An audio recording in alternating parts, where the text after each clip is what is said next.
Hello, friends and family. I know, it's November and I have not posted anything in a while. But for those of you who are in the know, you know that Honey got sick, which meant, of course, that I got sick, and then there was lots of catch up. It was our anniversary and we had already planned going away, and so when we were gone, and well, there was more catch up, and there's just been a lot. And so my apologies, especially if you have been waiting to hear more news about my upcoming book. And if that is so, then I've got great news for you, because in this video, not only am I going to talk about another one of my favorite authors, but I am also going to give you some new insights into my upcoming book.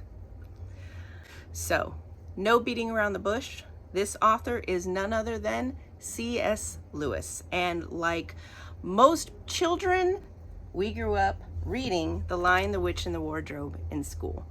As did I believe it was third grade. And I remember, while I thought it was really neat, I also thought it was really confusing. I understood enough to know that there was more to the story than what I fully understood at the time. Moving forward into the early 2000s, and I'm in college, I worked in the library. And one summer in particular, we had the project of working on the children's section of the library. I also came across, once again, the Chronicles of Narnia. And of course, at this time, I was older. I knew more about theology, about the Bible, about church history, and all of that would come into play to help me understand these stories better, and to bring me to this place where The Lion, the Witch, and the Wardrobe wasn't just something I thought of with nostalgia, but that it would become an entire series that I would find just riveting. Because really, in so many ways, these are telling the story that the Bible is telling. Not exactly. So even though The Lion, the Witch, and the Wardrobe is the first book that he wrote, it is actually the second book in the series, right? The first book being The Magician's Nephew. And if you know this series, you know that The Magician's Nephew actually starts by explaining how Narnia was created, how the witch got into Narnia, who Aslan is, all of these kinds of things, so that if you have that background, when you read The Lion, the Witch, and the Wardrobe, suddenly you're understanding. You know where the wardrobe came from. You know who the professor is. Again, you know who the White Witch is and what kind of person she is and why Edmund never should have trusted her.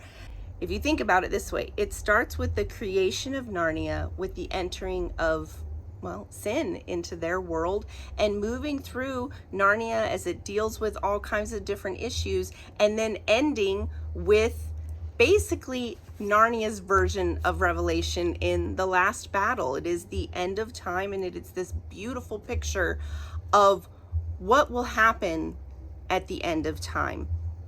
And so personally, my favorites of this would be The Lion, the Witch, and the Wardrobe, yes. And The Last Battle, which I said is the last one. But actually, my ultimate favorite is the one that is often overlooked, and it is the one Honey and I are reading right now. So I will take it out. And that is The Horse and His Boy.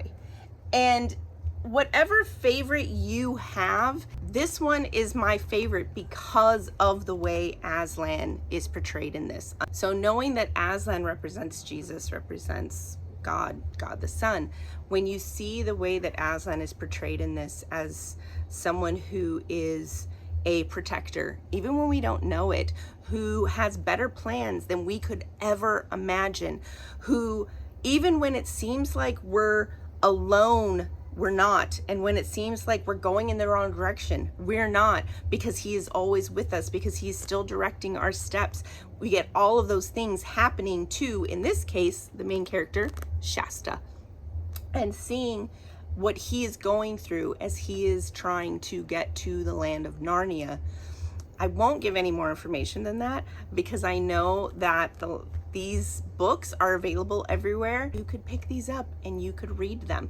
And with that in mind, I'm not going to spoil anything else. I'm just going to say it is a beautiful picture of the way that God protects us and provides for us and guides us in these ways that we probably wouldn't have ever expected, that we may not understand at the time, but then we're going to see his fingerprints on it later. And I just love that. But of course, the story of C.S. Lewis's writing cannot start and end with the Chronicles of Narnia, as great as they are, because the fact remains that he has a lot of other writing. He wrote fiction and he also wrote nonfiction. I have a few of his books here. My favorites of his nonfiction would, without question, be Mere Christianity and the Screwtape Letters. It's funny because I'm counting this in his nonfiction, but it is fiction. It doesn't often get connected with the Chronicles of Narnia, which of course are children's books. Though, side note, I have to say, yes, they are written for children, but he never intended for them to just stay there with children. It was always his intention that adults would read these books, and it was always his intention that the adult who maybe even read it as a child would now, as an adult, come to understand things better, like I did. The Screwtape Letters are written literally as if they were letters. Premise is that these are letters written by an elder senior demon who is giving advice to a junior demon. And Screwtape is the one writing the letters. He is the senior demon. And then he is writing to someone named Wormwood, who would be the junior demon. They're very interesting letters because the premise through all of these is he's telling Wormwood what he can do to keep this human from growing in their faith, from becoming a better person. So he reminds him, keep him distracted. He tells Wormwood, be sure anytime he thinks of this person that he's considering reconciling with, that you bring up all of the things that made him mad to begin with. All of these different kinds of concepts of how would a demon be working in our lives to try to bring us down or to just keep us where we are so that we will not grow, so that we will not heal, so that we will not reconcile, and all of these kinds of things. You read this going, yes, because that is how the enemy works. And so it can be very eye-opening. It can be very convicting, very powerful. However, we'll admit, we have to say, C.S. Lewis was born in 1898.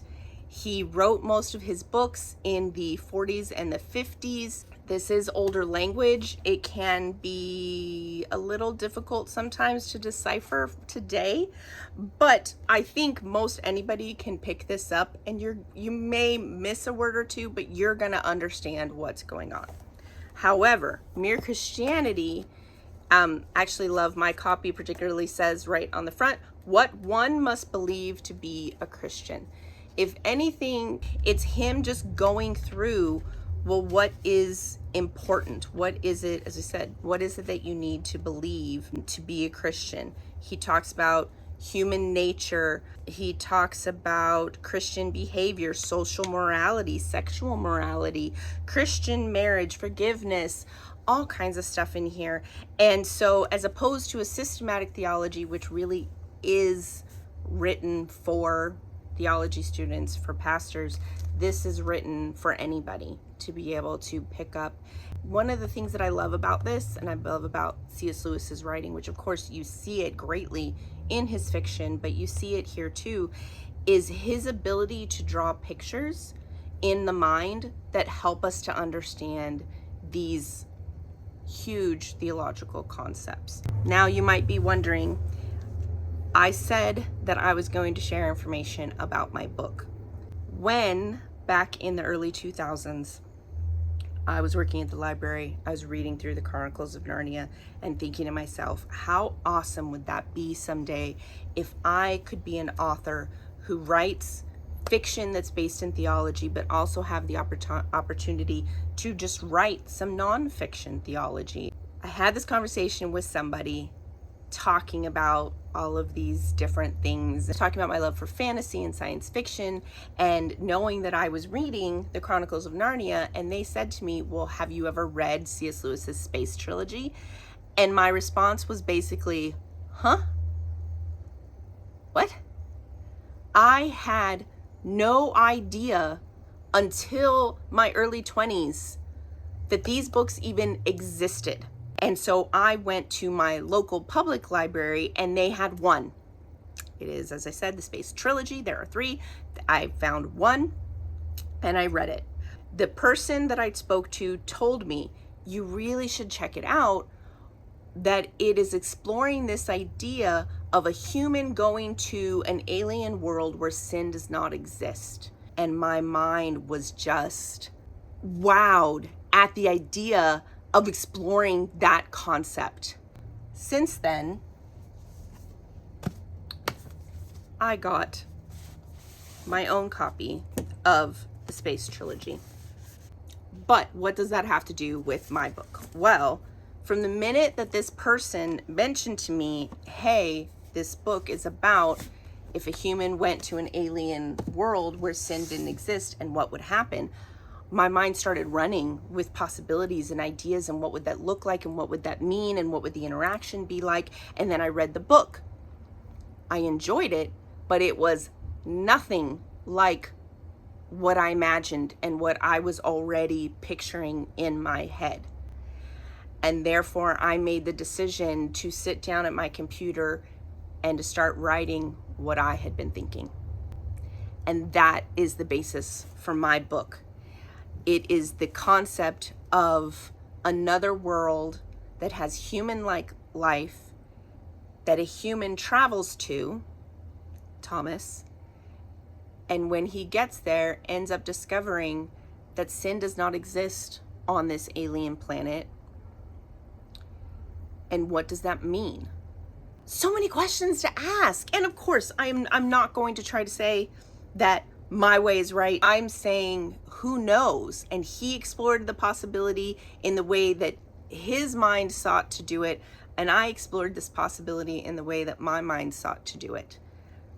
That is the premise. So if that intrigues you the way that concept intrigued me, then I hope that means that you will get my book when it comes out in January 2026. I still don't have an exact release date for the book, but once I have it, I will pass it on to all of you. Please share these videos with anybody else who might potentially find my book interesting, and look for more information, more reveals to come as the time winds down so fast. I'm so excited for this book that I worked on for about 20 years to finally go out into the world to more people than just my mommy and my honey to read.